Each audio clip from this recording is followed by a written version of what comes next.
Ladies and gentlemen, as you are likely aware, a protracted and intense conflict has been unfolding in Ethiopia, primarily involving the Ethiopian National Defense Force, ENDF, and Amhara Fano forces, with various fronts witnessing heavy fighting.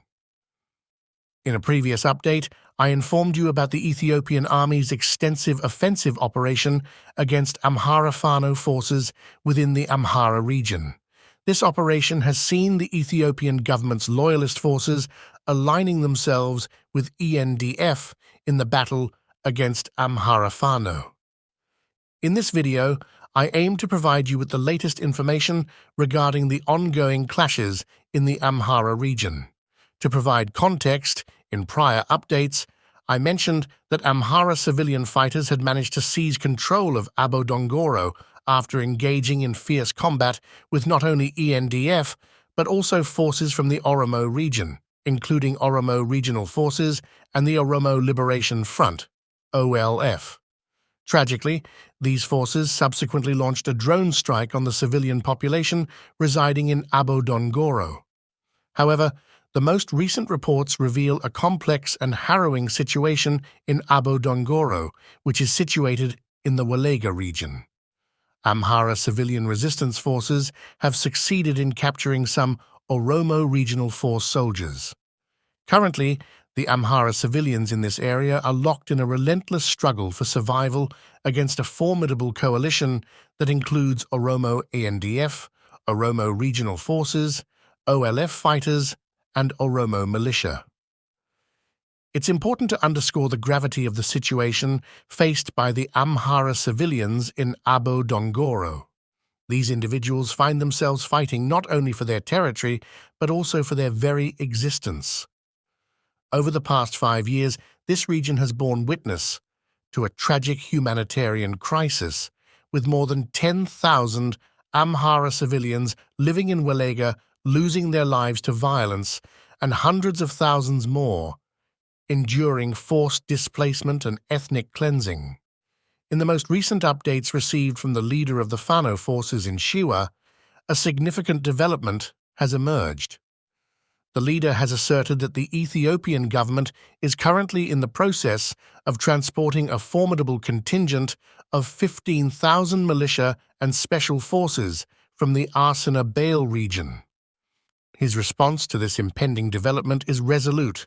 We are ready for them.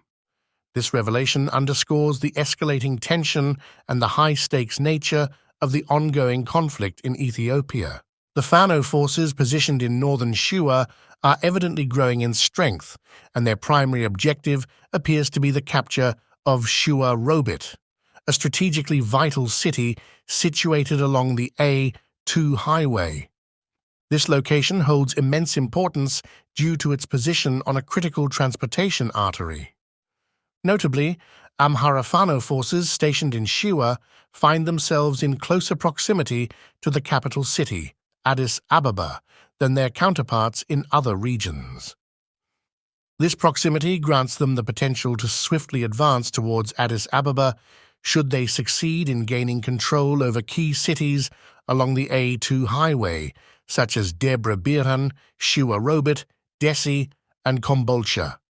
However, the situation in these cities is characterized by robust resistance from the Ethiopian army. A substantial deployment of Ethiopian soldiers equipped with heavy weaponry is evident in these areas. Thus far, the Amhara Fano forces have faced formidable opposition, and their efforts to gain control of Shua Robit have yielded no tangible achievements. It is worth noting that should the Fano forces manage to wrest control of Shua Robit from the Ethiopian government, they would effectively sever the supply line of the Ethiopian National Defense Force, ENDF, through the A2 highway. Such an outcome would constitute a significant setback for the ENDF, with potentially far-reaching consequences for the ongoing conflict. In a recent and highly concerning development, Brigadier General Hashim Kamal, serving as the Defense Deployment Officer for Horo Gudru and East Wella zones, played a pivotal role in a meeting held in Horo Gudru Wella zone, specifically in Amuru District's Obora town.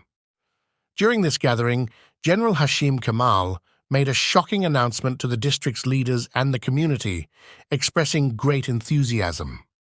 He declared that their preparations to launch a concerted attack aimed at eradicating the Amhara population in Wella were now complete.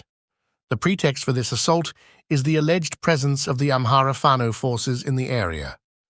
Notably, General Hashim Kamal has been identified as an extremist loyalist of the Prosperity Party and is considered a dangerous figure who collaborates with Oneg Shene, an armed group.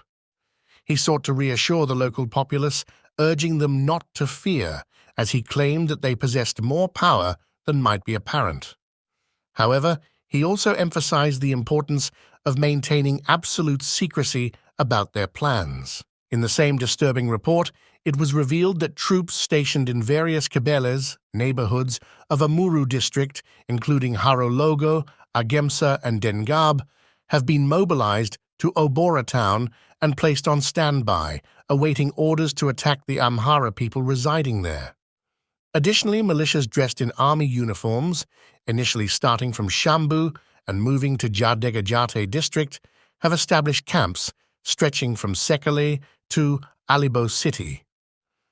These militias have also been instructed to remain prepared for their assigned mission, indicating a coordinated and widespread effort. Similarly, information from the region suggests that in East Wella, militias wearing army uniforms have been deployed for the purpose of carrying out a massacre spanning from Nekmeta to Kirimu.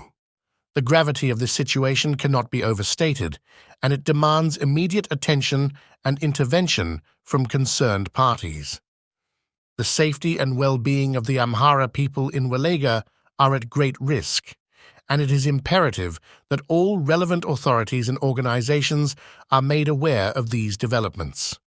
The community in Wella is urged to prepare themselves for what appears to be an imminent and dire struggle for survival. This situation underscores the urgent need for international awareness and intervention to prevent further escalation and protect innocent lives in the region.